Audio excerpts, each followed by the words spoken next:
My English Voice. So today's lesson is about cosplay. If you haven't watched the interview yet, go and do that now and download the worksheet from the website myenglishvoice.com. Then come back here and watch this answer key video. So what about the discussion question? The question was, have you ever seen cosplay? And if you were going to dress up in a costume, what would you dress up as? I have actually seen cosplay. So cosplay is when people put on costumes, that's the cos. And in Japan, this is very popular. I've been to Japan twice, and I haven't been to a cosplay festival or anything like that.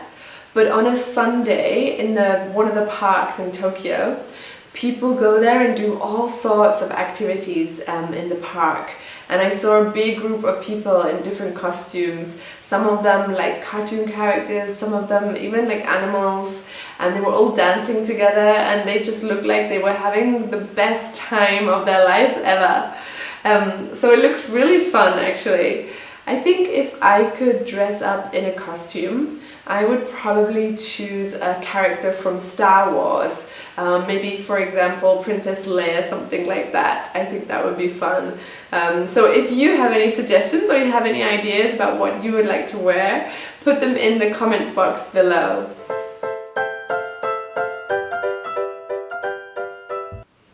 So what about the pronunciation?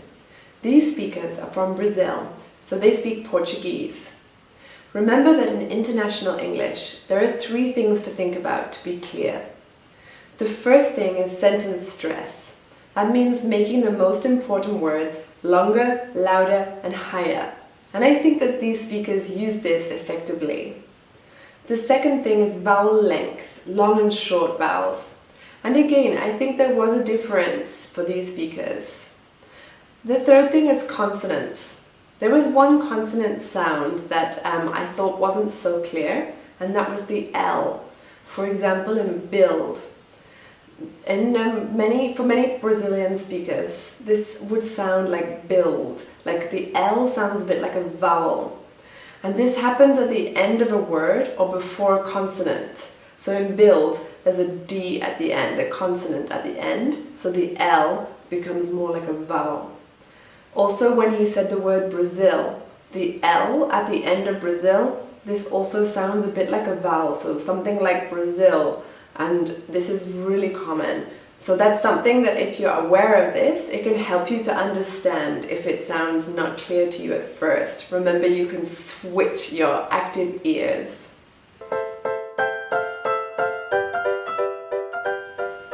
Okay, so what about other Brazilian speakers of English?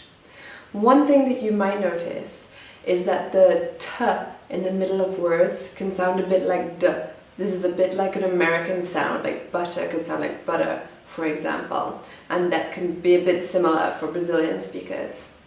Another thing you might notice is that Z can sound a bit like S, so rise can sound like rice. Also, sounds like P and K, where the air comes out. For Brazilian speakers, sometimes the air doesn't come out, so P can sound a bit like B. So pin could sound more similar to bin, for example. Another thing you might notice is that the long sound E could sound like I. It could sound shorter. And one important thing to think about is for Brazilian speakers, consonants usually can't come at the end of a word. This means that they sometimes delete the consonant sound at the end, or they add an extra sound, add a vowel sound.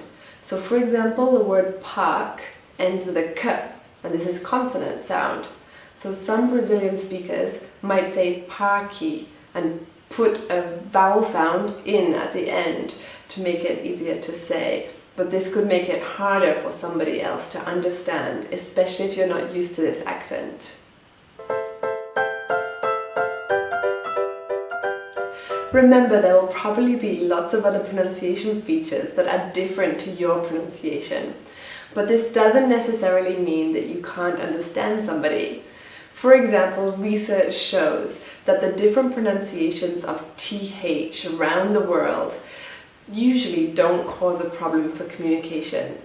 For the Brazilian speakers, th, like th, often sounds like s or z, and the other th sound, often sounds like t or d. But this shouldn't cause you a problem, and perhaps it's the same as your pronunciation anyway.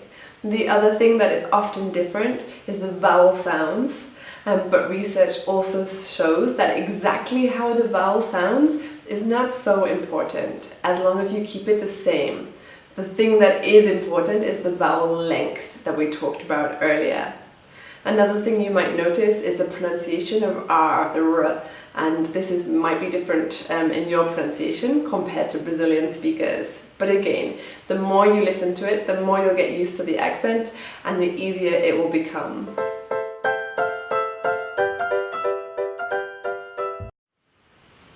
Okay, so thanks for watching. Don't forget to subscribe to the YouTube channel and sign up to the newsletter to get updates of new lessons that come out every Thursday and Saturday. There's lots of different topics, for example, food, technology, and fashion and business, so hopefully there's something for everyone. Most importantly, get involved with the community and share your English voice with my English voice.